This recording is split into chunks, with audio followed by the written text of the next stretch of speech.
நம்ம தொழில்துறை அமைச்சர் அறிவித்த ஒன்றல்ல ரெண்டல்ல 23 அறிவிப்புகள். இந்த 23 அறிவிப்புகளில் உள்ள என்னென்ன இருக்குங்கிறது ஒன்றா இப்போ நம்ம பார்க்க இருக்கிறோம். அமைச்சர் கீர்த்தனா அவர்களே, மாண்புமிகு அமைச்சர் கீர்த்தனா அவர்களே, ஏன்னா நீங்கள் பத்திரிகையாளர்களை திட்டுவீங்க, வாடகை வாயுமீங்க, உங்களுக்கு ஆதரவாக பேசுறது லீஸ் வாயா? நீங்கள் மொத்தமாக லீஸ் கொடுத்து எடுத்துருவீங்களோ அந்த வாய்களுக்கு? இந்த யூபி குஜராத்லலாம் சில இன்ஸ்டாகிராம் இன்ஃப்ளூயன்சரை வச்சு பேசிகிட்டு இருக்கீங்களே, அதில் என்ன வாய்? ஃபேக்ட் செக்கை பற்றி நீங்கள் பேசுகிறீங்களே, அதுக்கெல்லாம் ஃபேக்ட் செக் பண்ணலாமா? ஃபேக்ட் செக் பண்ண தயாராக இருக்கீங்களா அமைச்சர் கீர்த்தனா அவர்களே? எங்க அமுதன் கொலை வழக்கு மடைமாற்றப்பட்டுச்சு, தனுஷ் அவர்களுடைய கொலை வழக்கு மடைமாற்றப்பட்டுச்சு. அதெல்லாம் விடுங்க. 3 தமிழர்கள் சுட்டு கொண்டிருக்காங்கல்ல கர்நாடகாவில், எவ்வளோ அழகாக மடைமாற்றம் பண்ணிட்டாங்க பார்த்தீங்களா? நேற்று 2 இளைஞர்கள், அதாவது சின்ன பொண்ணுங்க, புழல் ஏரியாவில் அவங்க என்ன அருந்திட்டு வந்தாங்கங்கிறது ஒரு மிகப்பெரிய ஒரு கேள்விக்குறி. அந்த புழல் ஏரியாவில் அவங்க பண்ண கூத்து அதுவும் பேசப்படலை. சட்ட ஒழுங்கு இங்கே பேசப்பட மாட்டாது. எல்லாமே மடைமாற்றம் மடைமாற்றம் மடைமாற்றம் பண்ணிட்டு போயிட்டே இருப்பீங்க. கேட்டால் பத்திரிகையாளர்கள் யாரும் கேள்வி கேட்டால் வாடகை வாயின்றது, எம்எல்ஏக்கள் கேள்வி கேட்டால் இதில் தளவாய் சுந்தரம் அவர்கள் அழகாக சொன்னார், சட்டமன்ற உறுப்பினர். இது வரைக்கும் என் வாழ்நாளில் நீங்களுமே சபாநாயகர் அவர்களே நீங்களுமே பார்க்காத ஒரு சட்டப்பேரவை இதை நம்ம பார்க்குறோம். பத்திரிகையாளர்களுக்கு அனுபவம் வாய்ந்த பத்திரிகையாளர்கள், இது உண்மையை பேச துடிக்கின்ற பத்திரிகையாளர்கள் சொல்ல வேண்டிய விஷயம். ஒரு சட்டசபை ஆரம்பிச்சிட்டு இருக்கும்போது மானிய கோரிக்கை போயிட்டு இருக்கும்போது அந்த துறை மானிய கோரிக்கை சம்பந்தப்பட்ட அதிகாரிகள், சீஃப் செக்ரட்டரி, இவங்கெல்லாம் சபையில் இருப்பாங்க. எங்க அவங்க? நான் ஆரம்பித்த காலம் கொண்டு பார்த்துட்டு இருக்கேன், அவங்களாம் எங்கங்க அப்படின்னு சொல்லி தளவாய் சுந்தரம் அவர்கள் கேள்வி கேட்டாங்க. சபாநாயகர்கள் அதுக்கு பதிலே சொல்ல முடியலை. அதை விடுங்க. நேற்று பேசின ஆஸ்டின் அவர்கள் சூப்பராக ஒரு கேள்வி கேட்டார். 2324 கேள்வி கேட்டிருக்காங்க, பதில் எங்க? 2324 கேள்விக்கே பதில் சொல்ல. இப்படிதான் சட்டசபை நடந்துட்டு இருக்கு. ஆனால் லைவை பார்த்துட்டு எல்லாருமே வைப்பு பண்ணிட்டு இருக்காங்களே தவிர இதை லைவ்ல இருக்கிற உண்மை விஷயம் தெரியல. சட்டசபையில் மக்கள் சம்பந்தப்பட்ட விஷயங்களை பேசுறதுக்கு தாங்க மானிய கோரிக்கை மீது இருக்கிற விவாதம். இங்க பேசப்படுறதெல்லாம் மாப்பிள்ளையா மருமகனா, மருமகனா மாப்பிள்ளையா, உனக்காகவா எனக்காகவா? எனக்கு உங்களோட பலம் தெரியும், பலவீனம் தெரியும். இந்த தைரியங்கிற வார்த்தைக்கு மொத்த குத்தகைக்கு எடுத்துறவர் நம்ம ஆதவ அர்ஜுனா அவர்கள் தான். எவ்வளோ தைரியங்கிறீங்க? அதெல்லாம் விடுங்க. சட்ட பட்டனை கழட்டி போட்டு பேசுகிறாங்கங்க, இப்படி போட்டு ஏற்றி பேசிகிட்டு இருக்காங்க. இதுதான் இப்போ இருக்கிற சட்டசபை. இதெல்லாம் பார்த்துருப்பீங்களா? முன்னாடி இருந்தவங்க எவ்வளோ மோசமான ஆட்களாக கூட இருக்கட்டும், அதுக்காக இந்த மாதிரி சட்ட பட்டனை கழட்டி போட்டு பார்த்துருக்கீங்க? ஆனால் இப்போ நடந்துட்டு இருக்கு. இதுக்கும் ஆதரவு தெரிவிப்பாங்க வாடகை வாய்கள். அதை விட்டுருங்க, அது அவங்க வாய். நீங்கள் சட்டசபையில் பதில் சொல்ல மாட்டீங்க, பத்திரிகையாளர்களை சந்தித்து பதில் சொல்ல மாட்டீங்க, மேடையில் பேசும்போதும் பதில் சொல்ல மாட்டீங்க. எங்கே தான் பதில் சொல்ல போகிறீங்க?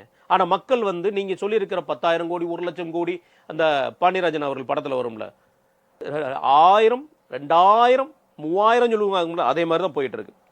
அப்புறம் இது புது பேரா இல்லை இது தூசி தட்டின பழைய பேரான்னு அடுத்து பார்ப்போம். 1.0 வேண்டான்னா 2.0வும் சரி இருக்காது, நாங்கள் முடிவு பண்ணிக்கிறோம். தூத்துக்குடியில் 5000 கோடி முதலீடு, 20,000 பேருக்கு வேலை அனௌன்ஸ்மெண்ட். இந்த வெற்றி திட்டங்கிறது, இந்த வெற்றியில் எவ்வளவு தோல்வி இருக்குது பார்த்தீங்களா? 500 கோடி என்பது ஹெட்லைன் மட்டும் போதாது. கண்டிப்பாக 500 கோடிங்கிறது ஹெட்லைன் கிடையாது. அந்த 500 கோடி விதிமுறையில் ஒரு பெண் தொழில் முனைவராக மாறி இருந்து கைக்கு போயிருந்துச்சுன்னா அது விஷயம். இதுவும் புதுசு கிடையாது. சென்ட்ரல் கவர்மெண்ட்டில் இருக்கிற முத்ரா திட்டம் மாதிரி தான். இவங்க புதுசாக எதுவுமே கொண்டு வரல, வழக்கம் போல் அதே பழைய பஞ்சாங்கம் தான். ஒன்று அதிமுக திமுக பண்ணதை தூசி தட்டி புது பேர் வெற்றின்னு போட்டுருவாங்க, இல்லைன்னா சென்ட்ரல் கவர்மெண்ட்லேருந்து ஸ்கீமை கொண்டு வந்து போடுவாங்க. இதுதான் இவங்க நிலைமை. விமான நிலையம் வந்தால் விவசாய நிலையம் பாதிக்கப்படும், தொழிற்சாலை வந்தால் விவசாய நிலையம் பாதிக்கப்படாதா? கையகப்படுத்தப்பட்ட 1700 ஏக்கர் கையகப்படுத்தியிருக்காங்க. 690 கோடி என்னமோ சம்திங் இது வரைக்கும் அரசாங்கத்தின் சார்பாக செலவிடப்பட்டிருக்கு. இது நிலம் கையகப்படுத்துறதுக்கு மட்டும். இது வெறும் அனௌன்ஸ்மெண்ட் பொலிட்டிக்ஸ் அல்லங்க. இது கண்டிப்பாக எக்ஸிக்யூஷன் பண்ணணும். அதுதான் மாற்று சக்திங்கிற சொல்லக்கூடிய தாவேக்காவை மக்கள் தேர்ந்தெடுத்ததுக்கு உண்மையான அர்த்தம். நீங்களும் அனௌன்ஸ்மெண்ட் பாலிட்டிக்ஸ் தான் பண்ண போகிறீங்கன்னா நீங்கள் மாற்று சக்தி இல்லை. அவங்க ஏற்கனவே 75 ஆண்டுகள் உருவான தீய சக்தியாக இருக்கலாம். நீங்கள் ஒரு ஷார்ட் பேனில் உருவாகிட்டு இருக்கிற மிகப்பெரிய லெவலான தீய சக்தியாக நீங்கள் தமிழ்நாட்டுக்கு மாறுவீங்க. அனைவருக்கும் வணக்கம். நேற்று சட்டசபையில் நம்ம தொழில்துறை அமைச்சர் அறிவித்த ஒன்றல்ல ரெண்டல்ல 23 அறிவிப்புகள். இந்த 23 அறிவிப்புகளில் உள்ள என்னென்ன இருக்குங்கிறது ஒன்று ஒன்றா இப்போ நம்ம பார்க்க இருக்கிறோம். குறிப்பாக சொல்லப்போனால் அவங்க சொன்ன வார்த்தை 5000 கோடி முதலீடு வரும், 7000 கோடி முதலீடு வரும், 20,000 வேலை வரும், 10,000 வேலை வரும், 1,00,000 கோடி முதலீட்டாக 100 நாட்களில் நாங்கள் ஈர்த்துட்டோம். எல்லாம் கேட்க சந்தோஷமாக இருக்குல்ல? ஆனால் ஒரு சின்ன கேள்வி, இவங்களுக்கு கேள்வி கேட்க பிடிக்காது. ஏன்னா பத்திரிகையாளர்களே நீங்கள் என்ன கேள்வி கேட்குறீங்க, வாடகை வாய் இதெல்லாம் பேசுகிறவங்க தான். இவங்களுக்கு கேள்வி கேட்குறதே பிடிக்காது. எல்லாம் கேட்க சந்தோஷமாக இருக்கும்போது ஒரு விஷயம் தாங்க, இந்த அறிவிப்பு 2026 புதுசாக வந்ததா அல்லது 2025 இது பிறந்துருச்சா? இதுதான் கேள்வியே. ரைட், அதை நம்ம இன்னைக்கு ஆவணத்தோடு பார்க்க இருக்கிறோம். நீங்கள் நிகழ்ச்சியை முழுமையாக பாருங்கள். சப்ஸ்கிரைப் பண்ணாதவங்க சப்ஸ்கிரைப் பண்ணி பாருங்கள். ஹை பட்டன் ப்ரெஸ் பண்ணுங்கள், அது எங்களுக்கு ப்ரமோஷனாக இருக்கும். உங்கள் நண்பர்களுக்கும் இந்த வீடியோக்களை ஷேர் பண்ணுங்கள். இது ரொம்ப ரொம்ப முக்கியம். ஏன்னா தொழில்துறைங்கிறது இளைஞர்களுடைய வேலை வாய்ப்பு சம்மந்தப்பட்ட விஷயம். ஃபஸ்ட்டு எடுத்தோடனே இந்த 1,00,000 கோடி 100 நாட்களில் 1,00,000 கோடி வர வாய்ப்பு இருக்குமா? முதலீடு வந்துடுச்சுன்னா ரொம்ப சந்தோஷம். முதலீடுக்காக தானே வெயிட் பண்ணிட்டு இருக்கோம். வேலை வாய்ப்புகளை கிரியேட் பண்ணுறது தானே அரசாங்கத்தோட வேலை. அதில் ரொம்ப சந்தோஷமாக இருக்கும். ஆனால் 100 நாட்களில் இந்த 1,00,000 கோடி முதலீடு சாத்தியமா? ஆகஸ்ட் 13 இவங்க சொல்கிற அந்த வெற்றி தமிழ்நாடு இன்வெஸ்டர் கான்க்ளேவ், அதில் 67,452 கோடி ரூபா முதலீடு ஈர்த்ததா இவங்க சொல்கிறது. அதில் மூலமாக 1,07,000 பேருக்கு வேலை வாய்ப்புகளை உருவாக்கியிருக்கோங்கிறத இவங்க சொல்லியிருக்கிறது. உருவாகுங்கிறது நம்பிக்கையாக இருக்கலாம், ஆனால் உருவாக்கிட்டோங்கிறது சொன்னது இவங்க சொன்னது. இந்த முதல் 100 நாட்களில் இந்த கான்க்ளேவ் மூலமாக 1,00,000 கோடி முதலீடு வந்துடுச்சா? வரட்டும், இன்னும் கூட அதிகமாக வரட்டும், நம்ம வரவேற்க காத்திருக்கோம். ஆனால் கேள்வி என்னன்னா, எம்ஓயு முதலீடாயிருமா? மெமரண்ட் ஆஃப் அண்டர்ஸ்டாண்டிங்கிறது முதலீடாயிருமா? ஒரு கம்பெனி நம்ம தமிழ்நாட்டுக்குள்ளே வந்து தொழில் ஆரம்பிக்க போகிறாங்க அப்படிங்கிற சொல்கிறது எம்ஓயு. அதில் அவன் 10,000 கோடியும் போடலாம், 10,00,000 கோடி கூட போடலாம். அதுக்கு குறிப்பாக நீங்கள் பார்க்கணுன்னா, பழைய காலத்தில் ஒரு விஷயத்தை சொல்ல போனால் ஃபோர்டு நிறுவனம் அவங்களுடைய முதலீடு எம்ஓயு போட்டது எவ்வளோ தெரியுமா? பல லட்ச கோடி. ஆனால் அது கொஞ்சம் கொஞ்சமாக எக்ஸ்பென்ஷன் ஆகி தான் அவங்க சொன்ன எம்ஓயுவில் 60% ரீச் ஆனாங்க. கடைசியாக காலி பண்ணிட்டு போகிற வரைக்கும் அவங்க சொன்ன முதலீடு அப்படியே வரல. இதுதான் அந்த எம்ஓயோட ப்ரொசீஜர். இன்றைக்கி அந்த கம்பெனி இங்கே இல்லவே இல்லை. புரியுதுங்களா? எம்ஓயை வச்சுட்டு நான் 1,00,000 கோடி கொண்டு வந்துட்டேன், 1,00,000 கோடி கொண்டு வந்துட்டேன், நீங்கள்லாம் கொண்டு வந்துட்டீங்களா அப்படின்னு சொல்லி எதிர்கட்சியில் தங்க திணறசு மாதிரியான முன்னாள் அமைச்சர்களை பார்த்து கேள்வி கேட்குறாங்க. இவங்க எப்படினாலும் கேள்வி கேட்பாங்களே, எந்த கேள்விக்கு தான் பதில் வரப்போகுது? சரி, இந்த 1,00,000 கோடி இதில் என்னங்க இன்வெஸ்ட்மெண்ட்? எம்ஓயு இன்வெஸ்ட்மெண்ட் ஆயிடுச்சு இவங்களுக்கு. ஆக்சுவல் இன்வெஸ்ட்மெண்ட் என்பது வேறு. ஃபேக்ட்ரி கன்ஸ்ட்ரக்ஷன் வரணும், அதுக்கப்புறம் கமர்ஷியலாக ப்ரொடக்ஷன் வேறு, அதுக்கப்புறம் தான் எம்ப்ளாய்மெண்ட் ஜென்ரேட்டட் எவ்வளவுங்கிறது சொல்ல முடியும். பத்திரிகையாளர்கள் தப்பு தப்பாக எழுதுறாங்க, எங்களை பற்றின விமர்சனங்கள் தவறாக வருதுங்கிறாங்கல்ல. இவங்க அதை பற்றின ஃபுல் டீட்டெயிலாக கொடுக்கலாமா? இந்த 1,00,000 கோடி பற்றி என்னென்ன கொடுக்கணும் கவர்மெண்ட்டு? எவ்வளவு புதிய திட்டம் கிரீன்ஃபீல்டு இன்வெஸ்ட்மெண்ட் இதில் நீங்கள் கொண்டு வந்திருக்கிறீங்க? எவ்வளவு எக்ஸிஸ்டிங் கம்பெனி எக்ஸ்பென்ஷன் பண்ணியிருக்காங்க சொல்ல முடியுமா? எவ்வளவு முதலீட்டு நிலங்கள் ஒதுக்கப்பட்டிருக்கு? இப்போ ஒரு 10 கோடி ரூபா முதலீடுக்கு இவ்வளோ நிலம் ஒதுக்கப்பட்டிருக்குங்கிற மாதிரி இருக்கும். 100 கோடி ரூபாய்க்கு முதலீட்டுக்கு இவ்வளோ நிலம் ஒதுக்கப்பட்டிருக்கும். அது எந்த இடத்துல ஒதுக்கப்பட்டிருக்கீங்க, எந்தெந்த ஊரில் ஒதுக்கப்பட்டிருக்கீங்க சொல்ல தயாரா அமைச்சர் கீர்த்தனா அவர்களே, மாண்புமிகு அமைச்சர் கீர்த்தனா அவர்களே? ஏன்னா நீங்கள் பத்திரிகையாளர்களை திட்டுவீங்க, வாடகை வாயுவீங்க, உங்களுக்கு ஆதரவாக பேசுறது லீஸ் வாயா? நீங்கள் மொத்தமாக லீஸ் கொடுத்து எடுத்துருவீங்களோ அந்த வாய்களுக்கு? இந்த யூபி குஜராத்லலாம் சில இன்ஸ்டாகிராம் இன்ஃப்ளூயன்சரை வச்சு பேசிகிட்டு இருக்கீங்களே, அதில் என்ன வாய்? ஃபேக்ட் செக்கை பற்றி நீங்கள் பேசுகிறீங்களே, அதுக்கெல்லாம் ஃபேக்ட் செக் பண்ணலாமா? ஃபேக்ட் செக் பண்ண தயாராக இருக்கீங்களா அமைச்சர் கீர்த்தனா அவர்களே? ரைட், இப்போது இந்த 1,21 லட்சம் ப்ரொபோஸ்டு ஜாப்ஸ் அப்படிங்கிற மாதிரி சொல்கிறாங்களே, இதெல்லாம் ஆக்சுவல் ஜாப்ஸா? எந்தெந்த விதத்தில் நீங்கள் உருவாக்கியிருக்கீங்க? இதில் யார் யார் எந்தெந்த டிகிரிங்கிற கான்செப்டேஷன் சொல்ல முடியுமா? இது எதுவுமே வராது. இந்த 5 விஷயத்தை வெளியிடுங்க. நீங்கள் சொன்ன 1,00,000 கோடி வந்ததை ஹெட்லைனை நம்மளே போடலாம், எல்லா பத்திரிகையாளரும் போடுவாங்க. தயாரா? இல்லை, மௌனம்தான். ஏன்னா இந்த கட்சி ஆரம்பித்த போதிலே கேட்ட கேள்விக்கு பதில் வராது. ஏங்க கரூருக்கு யாருமே போகவே இல்லையேங்க அப்படின்னு சொல்லி ஆதவ அர்ஜுனா அவர்கிட்ட கேட்கும்போது சொன்ன வார்த்தை, அவர் டெல்லியிலேருந்து திருப்பி வந்திருப்பார் அந்த பேஸ்கெட் பாலுக்காக. மற்றவங்க சொல்கிற மாதிரி நம்ம பயந்து ஒன்றாரு சொல்ல மாட்டோம், பேஸ்கெட் பால் சம்மந்தப்பட்ட விஷயமா போயிருப்பார். போயிட்டு ரிட்டன் வரும்போது, டெல்லிக்கு வந்து ரிட்டன் வந்தபோது கேள்வி கேட்கப்பட்ட போது, நாங்கள் துக்கத்தில் இருக்கோம், 31 நாள் துக்கத்தில் இருக்கோம், இந்த துக்கம் முடிஞ்ச அப்புறம் தான் நாங்கள் போவோம். அப்புறம் போகிறீங்களா? அதுக்கப்புறம் அவங்க துக்கத்தில் இருக்காங்க. நாங்கள் போகல. இப்போ போகிறீங்களா? இப்போ நாங்கள் போகல. இதே தான் அந்த மடமாற்றம் பண்ணியே வேலைப்பட்டவங்க. ஏங்க அமுதன் கொலை வழக்கு மடைமாற்றப்பட்டுச்சு, தனுஷ் அவர்களுடைய கொலை வழக்கு மடைமாற்றப்பட்டுச்சு. அதெல்லாம் விடுங்க. 3 தமிழர்கள் சுட்டு கொண்டிருக்காங்கல்ல கர்நாடகாவில், எவ்வளோ அழகாக மடைமாற்றம் பண்ணிட்டாங்க பார்த்தீங்களா? நேற்று 2 இளைஞர்கள், அதாவது சின்ன பொண்ணுங்க, புழல் ஏரியாவில் அவங்க என்ன அருந்திட்டு வந்தாங்கங்கிறது ஒரு மிகப்பெரிய ஒரு கேள்விக்குறி. அந்த புழல் ஏரியாவில் அவங்க பண்ண கூத்து அதுவும் பேசப்படலை. சட்ட ஒழுங்கு இங்கே பேசப்பட மாட்டாது. எல்லாமே மடைமாற்றம் மடைமாற்றம் மடைமாற்றம் பண்ணிட்டு போயிட்டே இருப்பீங்க. கேட்டால் பத்திரிகையாளர்கள் யாரும் கேள்வி கேட்டால் வாடகை வாங்கின்றது, எம்எல்ஏக்கள் கேள்வி கேட்டால் இதில் தளவாய் சுந்தரம் அவர்கள் அழகாக சொன்னார், சட்டமன்ற உறுப்பினர். இது வரைக்கும் என் வாழ்நாளில் நீங்களுமே சபாநாயகர் அவர்களே நீங்களுமே பார்க்காத ஒரு சட்டப்பேரவை இதை நம்ம பார்க்குறோம். பத்திரிகையாளர்களுக்கு அனுபவம் வாய்ந்த பத்திரிகையாளர்கள், இது உண்மையை பேச துடிக்கின்ற பத்திரிகையாளர்கள் சொல்ல வேண்டிய விஷயம். ஒரு சட்டசபை ஆரம்பிச்சிட்டு இருக்கும்போது மானிய கோரிக்கை போயிட்டு இருக்கும்போது அந்த துறை மானிய கோரிக்கை சம்பந்தப்பட்ட அதிகாரிகள், சீஃப் செக்ரட்டரி, இவங்கெல்லாம் சபையில் இருப்பாங்க. எங்கே அவங்க? நான் ஆரம்பித்த காலம் கொண்டு பார்த்துட்டு இருக்கேன், அவங்களாம் எங்கங்க அப்படின்னு சொல்லி தளவாய் சுந்தரம் அவர்கள் கேள்வி கேட்டாங்க. சபாநாயகர்கள் அதுக்கு பதிலே சொல்ல முடியலை. அதை விடுங்க, நேற்று பேசின ஆஸ்டின் அவர்கள் சூப்பராக ஒரு கேள்வி கேட்டார். 2324 கேள்வி கேட்டிருக்காங்க, பதிலுங்க 2324 கேள்விக்கே பதில் சொல்லல. இப்படிதான் சட்டசபை நடந்துட்டு இருக்கு. ஆனால் லைவை பார்த்துட்டு எல்லாருமே வைப்பு பண்ணிட்டு இருக்காங்களே தவிர இது லைவ்ல இருக்கிற உண்மை விஷயம் தெரியல. சட்டசபையில் மக்கள் சம்பந்தப்பட்ட விஷயங்களை பேசுறதுக்கு தாங்க மானிய கோரிக்கை மீது இருக்கிற விவாதம். இங்க பேசப்படுறதெல்லாம் மாப்பிள்ளையா மருமகனா, மருமகனா மாப்பிள்ளையா, உனக்காகவா எனக்காகவா, எனக்கு உங்களோட பலம் தெரியும் பலவீனம் தெரியும். இந்த தைரியங்கிற வார்த்தைக்கு மொத்த குத்தகைக்கு எடுத்துறவர் நம்ம ஆதவ அர்ஜுனா அவர்கள் தான். எவ்வளோ தைரியங்கிறீங்க? அதெல்லாம் விடுங்க. சட்ட பட்டனை கழட்டி போட்டு பேசுகிறாங்கங்க, இப்படி போட்டு ஏற்றி பேசிகிட்டு இருக்காங்க. இதுதான் இப்போ இருக்கிற சட்டசபை. இதெல்லாம் பார்த்துருப்பீங்களா? முன்னாடி இருந்தவங்க எவ்வளோ மோசமான ஆட்களாக கூட இருக்கட்டும், அதுக்காக இந்த மாதிரி சட்ட பட்டனை கழட்டி போட்டு பார்த்துருக்கீங்க? ஆனால் இப்போ நடந்துட்டு இருக்கு. இதுக்கும் ஆதரவு தெரிவிப்பாங்க வாடகை வாய்கள், அதை விட்டுருங்க, அது அவங்க வாய். 2வது ஸ்கீமுங்க, இந்த கங்கை கொண்டான் திருநெல்வேலிக்கு அருகே இருக்கிற ஒரு விஷயம். அதில் பிளக் அண்ட் பிளே திட்டத்தை கொண்டு வந்துட்டோம், அதுதான் முக்கியமான நாங்கள் கொண்டு வந்திருக்கிற மிகப்பெரிய ஒரு அனௌன்ஸ்மெண்ட் அப்படிங்கிற மாதிரி சொல்லியிருந்தாங்க. இதை உள்ளே போய் பார்ப்போமா? தூத்துக்குடி இது சம்மந்தப்பட்ட சிப்காட் தொழில் பூங்கால 224 கோடியில் பிளக் அண்ட் பிளே ஃபெசிலிட்டிஸ் அமைக்கப்படும் அப்படிங்கிறத சொன்னாங்க. அருமையான விஷயம், நல்ல திட்டம் பிளக் அண்ட் பிளே திட்டங்கிறது. ஆனால் கங்கை கொண்ட அரசு டெண்டரில் போய் உள்ளே போய் பார்த்தா டெண்டர் ரெஃபரன்ஸுங்க எஸ்பி நம்பர் 2 டி number 28 plug and play Gangai Kondan phase 2 2025 already வந்துடுச்சு.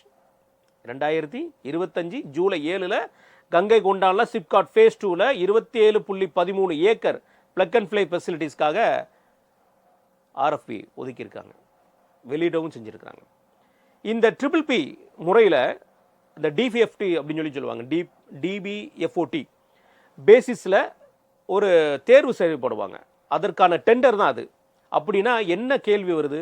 2025 டெண்டர் விட்ட திட்டத்தை 2026 அறிவிக்கும் போது அது புதிய திட்டமா அல்லது ஏற்கனவே தொடங்கிய திட்டத்தின் அடுத்த கட்டமா? இவங்க திட்டத்துக்கு இந்த ஒட்டுவாங்க பாருங்க அந்த லேபிள், அதே மாதிரி தான் ஒரு லேபிளை ஒட்டுறாங்க. இதற்காக அரசு தெளிவாக ஒரு பதில் சொல்லணும். இதற்கு திட்டத்தை தொடர்வது தவறில்லை, ஆனால் தொடங்கும் திட்டம் என்றால் முந்தைய திட்டத்தை நாங்கள் விரிவுபடுத்துகிறோம் என்ற சொல் ஏன் வரல? அதுக்கு பேர் தானே டிரான்ஸ்பரன்சி. நீங்கள் சொன்ன வார்த்தை, நாங்கள் டிரான்ஸ்பரன்சி கவர்மெண்ட் அப்படிங்கிற ஒரு வார்த்தையை சொல்கிறீங்கல்ல, நாங்கள் டிரான்ஸ்பரன்சிங்க ரொம்ப டிரான்ஸ்பரன்சியாக இருப்போம், எங்கள்கிட்ட ஊழலே கிடையாது அப்படிங்கிற மாதிரி சொல்கிறீங்கள. அப்போ இங்கே எங்கே டிரான்ஸ்பரன்சி? உங்கள் டிரான்ஸ்பரன்சி மிஸ் ஆகுது இல்லை? ரைட். சில்லாநத்தத்தில் இவி பார்க், இது இந்த ஓட்டப்படாரம் சம்மந்தப்பட்ட ஏரியாலாம் இருக்கக்கூடிய ஒரு விஷயம். இதில் இவி பார்க் நாங்கள் ஆரம்பிக்க போகிறோம்னு சொல்லியிருக்காங்க. அருமைடா, அருமை அருமை, ரொம்ப அருமை. இதுவும் ஒரு முக்கியமான ஒரு கேள்வியை நமக்குள்ளே எழுப்புது. இது மக்களாகிய உங்களுக்கு தெரிய வேண்டிய விஷயம். ஏன்னா 1294 ஏக்கரில் இவி மேனுஃபேக்சரிங் இண்டஸ்ட்ரியல் பார்க், 7000 கோடி முதலீடு, 10,000 வேலை வாய்ப்பு, நல்ல விஷயம்ல.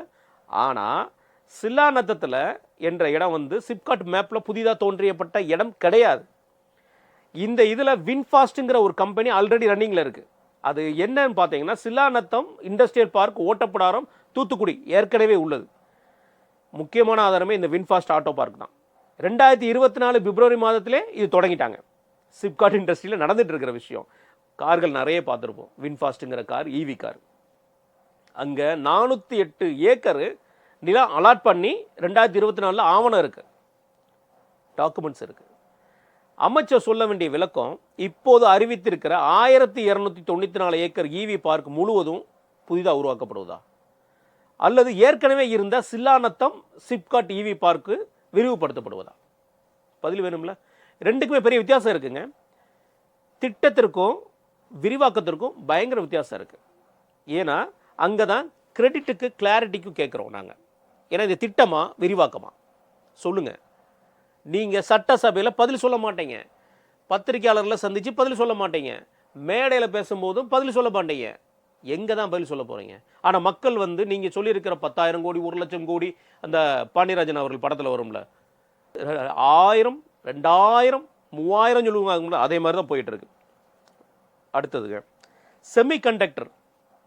இதுலேயுமே நமக்கு ஒரு பெரிய டவுட் இருக்குது. செமிகண்டக்டரில் ஜீரோலேருந்து ஆரம்பிக்க போகிறாங்களா இவங்க? தெரில. அமைச்சர் கூறுறது என்னன்னா, செமிகான் 1.0 மூலம் தமிழ்நாடு முழுவதுமாக பயனடையவில்லை. செமிகான் 2.0 வருங்கால செமிகண்டக்டர் நிறுவனங்களுக்கு தனி இன்சென்டிவ் ஸ்கீம் கொண்டு வருவோம். நல்ல முடிவு, கொண்டு வாங்க. ஆனால் தமிழ்நாட்டில் செமிகண்டக்டர் இன்சென்டிவ் ஃப்ரேம் ஒர்க் என்ற கான்செப்ட் இப்போதான் வந்துச்சா? இல்லை. Tamil Nadu semiconductor advanced Electronic City policy 2024 உருவாக்கப்பட்டது. அதில் manufacturing project structure package incentive பற்றி குறிப்பிட்டிருக்கு. அதனால தான் கேள்வியே இங்கே எழுந்திருக்கு. என்னன்னா, இந்த கேள்வி ஏன் எழுந்திருக்கு அப்படின்னா, 2024 செமிகண்டக்டர் பாலிசி இப்போது அறிவிக்கப்படும் புதிய இன்சென்டிவ் பாலிசி என்ன ஸ்கீமுக்கும் என்ன வித்தியாசம்? நீங்கள் சொல்லியிருக்க இன்சென்டிவ் ஸ்கீமில் என்னென்ன இருக்குது? புதிய ஸ்கீமில் எவ்வளோ பட்ஜெட், கேபிட்டல் சப்சிடி எவ்வளவு, எலக்ட்ரிக்கல் சப்சிடி எவ்வளவு இருக்குமா, லேண்ட் சப்சிடி எவ்வளவு, payroll incentive, R&D incentive, central incentive கிடைக்காத நிறுவனங்களுக்கு ஸ்டேட் கவர்மெண்ட்லேருந்து கேப் ஃபண்டிங் கொடுப்பீங்களா? ஸ்டேட் கவர்மெண்ட் கேப் ஃபண்டிங் தருமா சென்ட்ரல் கவர்மெண்ட் ஸ்கீம் இல்லாமல்? இதெல்லாம் பெரிய கேள்வி இல்லை. நீங்கள் இந்த தொழில் சம்மந்தப்பட்டவங்க மூலமாக பார்த்தீங்கன்னா இதெல்லாம் நடக்கிற உண்மை. இதெல்லாம் பற்றி எந்த ஒரு விஷயம் இல்லை. பேர் மட்டும் புதுசாக வச்சிடுறது. இன்சென்டிவ் ஸ்ட்ரக்சரை வெளியே எடுங்க, அதை முதல்ல வெளியிடுங்க. அப்புறம் இது புது பேரா இல்லை இது தூசி தட்டின பழைய பேரான்னு அடுத்து பார்ப்போம். 1.0 வேண்டான்னா 2.0வும் சரி இருக்காது, நாங்கள் முடிவு பண்ணிக்கிறோம். அடுத்ததுங்க, தூத்துக்குடியில் 5000 கோடி முதலீடு, 20,000 பேருக்கு வேலை அனௌன்ஸ்மெண்ட்டு. சூப்பராக இருக்குல்ல? ரைட். இதில் 1390 கோடிக்கு முதலீட்டில் இண்டஸ்ட்ரியல் பார்க்கு 5000 கோடி இன்வெஸ்ட்மெண்ட் அட்ராக்ட் செய்வோம் அப்படிங்கிறது அடுத்த பாயிண்ட் சொல்கிறாங்க. 20,000 டைரக்ட் அல்லது இன்டைரக்ட் எம்ப்ளாய்மெண்ட் உருவாகும் என்று அறிவிக்கிறாங்க. இங்கே ஒரு முக்கியமான வார்த்தையை கவனிச்சிங்க பார்த்தீங்களா? Expected, attract. இதுதான் இந்த விஷயத்தை தான் நாங்கள் சொல்கிறோம். இந்த எக்ஸ்பெக்டட் டு அட்ராக்ட் தான் வெரி வெரி இம்பார்ட்டண்ட். அப்படி பார்த்தா 5000 கோடி அரசு செலவு செய்கிறது என்பது கிடையாது, அர்த்தம் இல்லை. 5000 கோடி முதலீடு ஏற்கனவே வந்துவிட்டது என்பதும் அர்த்தம் இல்லை. 5000 கோடி முதலீடு ஈர்ப்பது மட்டும்தான் இலக்கு. இது வெறும் இலக்கு தான். அதே போல் 20,000 பேருக்கு தற்போது வேலை கிடைச்சிருக்கா? கிடைக்கல. வேலை வாய்ப்பு ப்ரொஜெக்டட் தான். அப்போ 5000 கோடி முதலீடு வந்தது அல்ல, 5000 கோடி முதலீடை ஈர்க்க இலக்கு. இந்த ரெண்டு வார்த்தைக்கு நடுவில் எவ்வளோ அழகாக கேம் விளாடுறாங்க பார்த்தீங்களா? இந்த வெற்றி திட்டம் வெற்றி திட்டங்கிறது, இந்த வெற்றியில் எவ்வளவு தோல்வி இருக்குது பார்த்தீங்களா அனௌன்ஸ்மெண்ட்லே. அடுத்தது ஓமந்தூர் லத்துவாடி. அந்த லத்துவாவாடியிலையும் ஓமந்தூர்லையும் விழுப்புரம் பக்கத்தில் 229 ஏக்கரில் 1000 கோடி இன்வெஸ்ட்மெண்ட் டார்கெட், 3200 ஜாப். நாமக்கல்ல இருக்கிற லத்துவாடியில் 245 ஏக்கர், 1000 கோடி இன்வெஸ்ட்மெண்ட் டார்கெட், 3500 ஜாப். நல்ல திட்டம். ஆனால் அரசு அடுத்ததாக சொல்ல வேண்டியது என்னன்னா, இந்த லேண்ட் பொசிஷன் கம்ப்ளீட் ஆகிட்டா? இந்த லேண்டெல்லாம் எடுத்துட்டீங்களா? நிலத்தை எடுத்திருக்கீங்க, எவ்வளோ பெர்சன்டேஜ் நிலத்தை எடுத்திருக்கீங்க? என்வைரன்மெண்ட் கிளியரன்ஸ் வாங்கிட்டீங்களா? அதுக்கெல்லாம் இன்ஃப்ராஸ்ட்ரக்சர் டெண்டர் எப்போது? ரோடு வாட்டர் பவர் சப்ளை எப்போது? அப்புறம் இன்வெஸ்டர் யாரு? எதுவுமே தெரியாது. 1000 கோடி இன்வெஸ்ட்மெண்ட் என்பது சிங்கிள் கமிட்மெண்ட். ஆனால் சொல்லப்போனால் சைன் கமிட்மெண்ட் அல்லது ப்ரொஜெக்ஷனா? இதுதான் கேள்வியே. 3200 3500 ஜாப் எப்படி கணக்கிடப்பட்டன? இதில் எதுவுமே பண்ணலங்க. லேண்ட் பொசிஷன் எடுக்கலை, என்வரன்மெண்டல் வாம் பற்றி எதுவுமே தெரியல, இன்ஃப்ராஸ்ட்ரக்சர் பற்றி தெரியல. ஆனால் 3500 ஏன் கம்பெனிஸ் என்னன்னு தெரியல. 3500 3500 ஜாப்ஸ் வந்து எப்படி கணக்கிடப்பட்டீங்க? இதெல்லாம் தெரிஞ்சால் இது அனௌன்ஸ்மெண்ட் இல்லாமல் ஒரு மெசரபிள் ப்ராஜெக்டாக மாறும். இல்லை என்றால் வரும் ஆனால் வராது அப்படிங்கிற மாதிரியான ஸ்கீமாக போயிடும். இது எல்லாமே வெறும் ஸ்கீம் தான். வெற்றி மகளிர் திட்டம் நல்லா இருக்குல்ல, 500 கோடி. இது யாரு? அடுத்ததாக மிகவும் நல்ல நோக்கம் கொண்டதாக அறிவிப்பு. நல்ல நோக்கங்க, இதெல்லாம் வந்து வாய்ப்பே கிடையாதுங்க, ரொம்ப நல்ல நோக்கம். ஆனால் இது மூலமாக 3500க்கு மேற்பட்ட வேலை வாய்ப்புகளை உருவாக்கும். இதுலேயும் பாருங்க 3500 வேலை வாய்ப்பு உருவாக்குமா வெளியிட்டு இருக்காங்க. அரசிடம் கேட்க வேண்டிய கேள்வி ஒன்றே ஒன்று தாங்க. இதில் இந்த 500 கோடி சொல்கிறீங்கல்ல, இது பட்ஜெட் எக்ஸ்பெண்டிச்சரா? இல்லை. அப்போ இது லோன் அசிஸ்டன்ஸா? இப்போ 500 கோடிங்கிறது நீங்கள் ஒரு 500 மகளிரை தேர்ந்தெடுத்தோ இல்லை 5000 மகளிரை தேர்ந்தெடுத்து ஒரு ஆளுக்கு இவ்வளவும் கொடுக்குற மாதிரி நீங்கள் கொடுக்க போகிறீங்களா, இல்லை இது லோன் அசிஸ்டன்ஸா? இது எவ்வளோ பெரிய குழப்பம். ஆனால் கேட்டால் நல்லா இருக்கும். வெற்றி மகளிர் திட்டத்தை தீட்டி சந்தோஷமாக ரீச் ஆகிட்டாங்கன்னு கொண்டு போயிடுவீங்க. கிடையாது. இன்வெஸ்ட்மெண்ட்டுக்கு என்ன ரேட்டுன்னு சொல்லியிருக்கீங்களா? மேக்ஸிமம் லோன் பெர் ஆண்டர்பிரனர் எவ்வளவு வெளியிட்டீங்களா? இல்லை. கொலட்ரல் வந்து இதில் கொடுக்கணுமா? தெரியலை. ரிஸ்க் யாரோடது? என்பிஏ. அதுதான் ரொம்ப ரொம்ப முக்கியம். ஒரு பிஸ்னஸில் என்பிஏங்கிறது ரொம்ப ரொம்ப முக்கியம். ஏன்னா பேங்க் லோன் கொடுக்குறாங்க, எது லோன் கொடுக்குறதுனால இந்த என்பிஏங்கிறது ரொம்ப முக்கியம். அது ரிஸ்க் யாரோடது? ஃபஸ்ட்டு ஜென்ரேட்டடை உமன் ஆண்டர்பிரனரை தனி கோட்டா இருக்கா? ஏன்னா கோட்டாங்கிறது வெரி வெரி இம்பார்ட்டன்ட். அந்த மாதிரி எதுவும் கோட்டா வச்சுருக்கீங்களா? அதில் எஸ்சி எஸ்டி உமன் ஆண்டர்பிரனர் எத்தனை %? ரூரலில் உமன் ஆண்டர்பிரனருக்கு தேர்வு செய்யப்படுவீங்களா? 500 கோடி என்பது ஹெட்லைன் மட்டும் போதாது. கண்டிப்பாக 500 கோடிங்கிறது ஹெட்லைன் கிடையாது. அந்த 500 கோடி விதிமுறையில் ஒரு பெண் தொழில் முனைவராக மாறி இருந்து கைக்கு போயிருந்துச்சுன்னா அது விஷயம். இதுவும் புதுசு கிடையாது. சென்ட்ரல் கவர்மெண்ட்டில் இருக்கிற முத்ரா திட்டம் மாதிரி தான். இவங்க புதுசாக எதுவுமே கொண்டு வரல. வழக்கம் போல் அதே பழைய பஞ்சாங்கம் தான். ஒன்று அதிமுக திமுக பண்ணதை தூசி தட்டி புது பேர் வெற்றின்னு போட்டுருவாங்க, இல்லைன்னா சென்ட்ரல் கவர்மெண்ட்லேருந்து ஸ்கீமை கொண்டு வந்து போடுவாங்க. இதுதான் இவங்க நிலைமை. அடுத்து தாங்க ரொம்ப காமெடி. எம்எஸ்எம்இக்கு வந்து 600 கோடி ஸ்டேட் பிஎஸ்யூவில் மற்றும் லோக்கல் பாடிஸ்க்கு விரிவுபடுத்தப்படும். 500 எம்எஸ்எம்இகளுக்கு 600 கோடி ஃபினான்ஸ் கிடைக்கும் சொல்லியிருக்காங்க. இது வரவேற்கப்பட வேண்டிய அறிவிப்பு. ஆனால் இங்கே என்ன பிரச்சனை அப்படின்னா 600 கோடி கிராண்ட் கிடையாது. 600 கோடி கிராண்ட் கிடையாது, ஃபினான்ஸ் ஃபெசிலிட்டி. அதனால் அரசு 6 மாதத்துக்கு ஒரு முறை வெளியிட வேண்டும். எப்படி?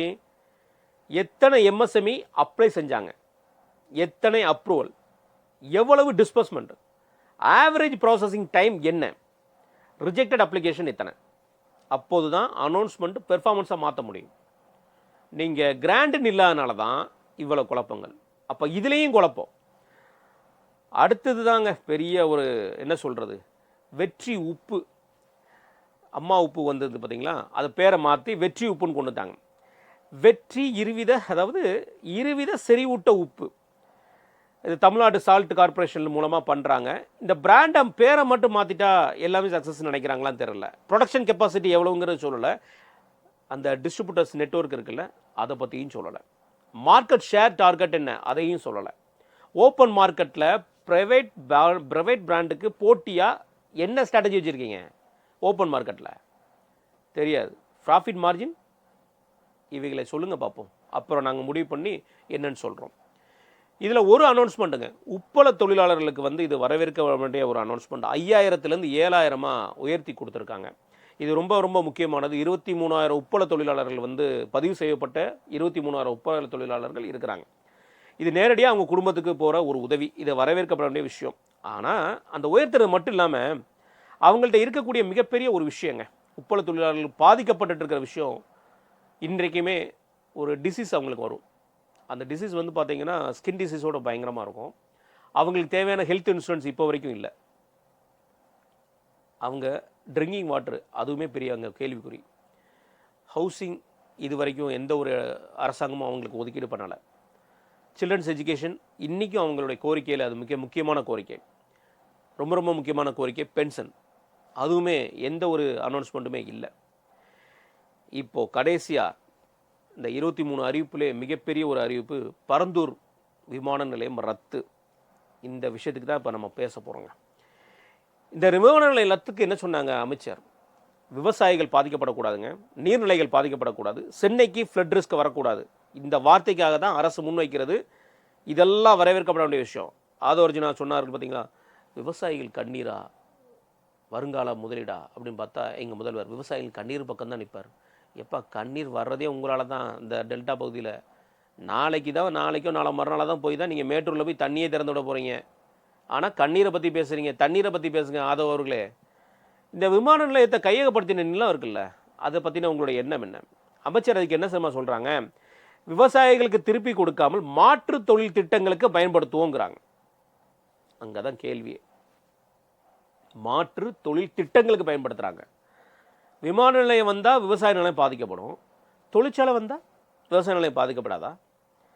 இந்த ஏர்போர்ட் என்வாயர்மெண்ட் இம்பாக்ட் தவறு, ஒத்துக்கிறோம். நீங்கள் சொல்கிற மாதிரியே ஒத்துக்கிறோம். இண்டஸ்ட்ரி வந்துச்சுன்னா என்வாயர்மெண்டல் இம்பேக்ட் அசஸ்மெண்ட்டு என்ன? எந்த இண்டஸ்ட்ரி வரப்போகுது? க்ரீன் இண்டஸ்ட்ரியா? க்ரீன் இண்டஸ்ட்ரிக்கு இவ்வளோ பெரிய நிலங்கள் தேவைப்படுமா? கையகப்படுத்தப்பட்ட 1700 ஏக்கர் கையகப்படுத்தியிருக்காங்க. 690 கோடி என்னமோ சம்திங் வந்து இது வரைக்கும் அரசாங்கத்தின் சார்பாக செலவிடப்பட்டிருக்கு. இது நிலம் கையகப்படுத்துறதுக்கு மட்டும். க்ரீன் இண்டஸ்ட்ரினா என்ன, எவ்வளோ ஏக்கரில் வரப்போகுது தெரியல. வாட்டர் ரெக்யர்மெண்ட் எவ்வளவு? அந்த க்ரீன் இண்டஸ்ட்ரி வர்றதுக்கு, நீங்கள் சொல்லக்கூடிய இந்த இண்டஸ்ட்ரி வர்றதுக்கு, அல்லது நீங்கள் சொல்லக்கூடிய, இது நம்மளாம் சொல்கிறோம் க்ரீன் இண்டஸ்ட்ரின்னு, அவங்க இன்னும் சொல்லலை. நீங்கள் சொல்லக்கூடிய இண்டஸ்ட்ரிக்கு வாட்டர் ரெக்யர்மெண்ட் ரொம்ப ரொம்ப இம்பார்ட்டன்ட்ல. அது வந்துச்சுன்னா அங்கே உள்ள மக்கள் பாதிக்கப்படுறது இதுக்கு மேலேயே பாதிக்கப்படுவாங்க. எம்ப்ளாய்மெண்ட்டு முக்கியமாக இந்த விமான நிலையத்தில் பப்ளிக் பர்பஸ்க்காக மட்டும்தான் அக்விசிஷன் செய்யப்பட்டது இந்த நிலம். இது இந்த விமான நிலையங்கிறது வந்து பார்த்தீங்கன்னா பப்ளிக் பர்பஸ்க்காக அக்விசிஷன் பண்ணாங்க. அதுதான் அந்த இடம் செலக்ட் பண்ண இடம். இப்போ பப்ளிக் பர்பஸ்க்காக மாற்றுவதற்கான சட்ட விதிமுறை என்ன நடைமுறை இருக்குது? அதில் நீங்கள் எப்படி மாற்றுவீங்க? இந்த பரந்தூர் விமான நிலையத்திற்காக கையகப்படுத்தப்பட்ட லேண்டை நீங்கள் ஒரு இண்டஸ்ட்ரியலுக்கு மாற்ற போகிறீங்கன்னா அதுக்கு சட்ட நடைமுறை என்ன? இதை பற்றி ஏதாவது சொல்லியிருக்காங்களா? ஒன்றுமே சொல்லலை. ரைட்டுங்க. இறுதியாக இந்த பத்திரிகையாளர் மீது விமர்சனம் யார் வச்சானா, அமைச்சர் கீர்த்தனா. சட்டமன்றத்தில் எதிர்க்கட்சி வந்து ஒரு முதலீடை வந்து குறைச்சி பேசுவாங்க. ரைட், அது வந்து ப்ரைவேட் பப்ளிகேஷன்ஸில் இருக்காது, அதனால் அவங்க சொல்கிறது இருக்கும். நீங்கள் இதை பர்சனலாக எடுத்துக்கிறீங்க. இது எப்படி மாறுது அப்படின்னா, ஒரு டொமைனில் போடுறாங்க, ஒரு ப்ரைவேட் டொமைனில் போடுறாங்க, இன்வெஸ்ட்மெண்ட் இவ்வளோ தான் வந்திருக்கு இந்த மாதிரி சொல்லி போடுறாங்க. உங்களுக்கு கோவம் வருது, உங்களுடைய கோவம் நியாயமான கோவம், அதை நான் மாற்றுக்கிறது இல்லை. ஆனால் நீங்கள் ஒன்று பண்ணுங்க, உங்கள் டொமைனில் உங்கள் போர்ட்டலில் 2025 குவார்ட்டர் வைஸாக 2025 Q1 to Q4 வரைக்கும், நீங்கள் 2026 ஆட்சிக்கு வந்ததுக்கப்புறம் வந்திருக்கிற அந்த Q1, இப்போ Q1னா Q2 வாங்கிறது நீங்கள் முடிவு பண்ணுறது, அதை உங்கள் போர்ட்டலில் போட்டுருங்களேன். என்னென்ன பண்ணியிருக்கீங்க, எம்ஓயு எவ்வளவு, ப்ரொப்போசல் எவ்வளவு, ஆக்சுவல் இன்வெஸ்ட்மெண்ட் எவ்வளவு, ப்ராஜெக்ட் வந்து கமிஷன்டு, அது ரொம்ப ரொம்ப முக்கியம். எம்ப்ளாய்மெண்ட் ஜென்ரேட்டட் எவ்வளவு, எல்லாத்தையும் நீங்கள் ஒரு டேஷ்போர்டில் போட்டுருங்க. அதுக்கு பிறகு எந்த பத்திரிகையாளர் பேச போகிறாங்க? யாருமே பேச மாட்டாங்க. அரசின் டேட்டாவே பேசட்டும், முடிஞ்சது இல்லை, அவ்வளோதானாங்க. அரசு டேட்டா இருக்கும்போது நாங்கள் எதுக்கு பேச போகிறோம், பத்திரிகையாளர் எதுக்கு பேச போகிறாங்க? இவ்வளவு கேள்வி கேட்டிருக்கோம்ல. இதில் வந்து நம்ம மொத்தமே 8 கேள்வி தான் கேட்டிருக்கோம். நிறைய இருக்குது. 23 அறிவிப்புக்கும் 1-to-1 பத்திரிகையாளர் சந்திப்புக்கு கூட நம்ம தயாராக இருக்கோம். இல்லை வாடகை வாய்கள் பேசுகிறா இருந்தால் கூட அவங்கள்ட்ட கூட பேச தயாராக இருக்கும். அந்த 23 அறிவிப்புக்கு என்னென்ன விஷயங்கள் அவங்க பேசியிருக்காங்கிற ப்ராஜெக்டாக சொல்லுங்கள் பார்ப்போம். இருக்காது. இது வெறும் அனௌன்ஸ்மெண்ட் பொலிட்டிக்ஸ் அல்லங்க. இது வந்து கண்டிப்பாக எக்ஸிக்யூஷன் பண்ணணும். அதுதான் மாற்று சக்திங்கிற சொல்லக்கூடிய தாவேக்காவை மக்கள் தேர்ந்தெடுத்ததுக்கு உண்மையான அர்த்தம். நீங்களும் அனௌன்ஸ்மெண்ட் பாலிட்டிக்ஸ் தான் பண்ண போகிறீங்கன்னா நீங்கள் மாற்று சக்தி இல்லை. அவங்க ஏற்கனவே 75 ஆண்டுகள் உருவான தீய சக்தியாக இருக்கலாம். நீங்கள் ஒரு ஷார்ட் பேனில் உருவாகிட்டு இருக்கிற மிகப்பெரிய லெவலான தீய சக்தியாக நீங்கள் தமிழ்நாட்டுக்கு மாறுவீங்க. அதுதான் உங்களுடைய இந்த அரசியல் பக்குவம். இந்த அறிவிப்புகளை நீங்களும் அமைச்சர் அறிவித்த அறிவிப்பை பாருங்கள். உங்களுக்கு தெரிஞ்சு உங்கள் ஊர்களில் நீங்கள் பார்த்துருப்பீங்க, பல சிப்காட்டு வெறும் என்ன சொல்கிறது செடிகளாக சொல்லிருக்கும்.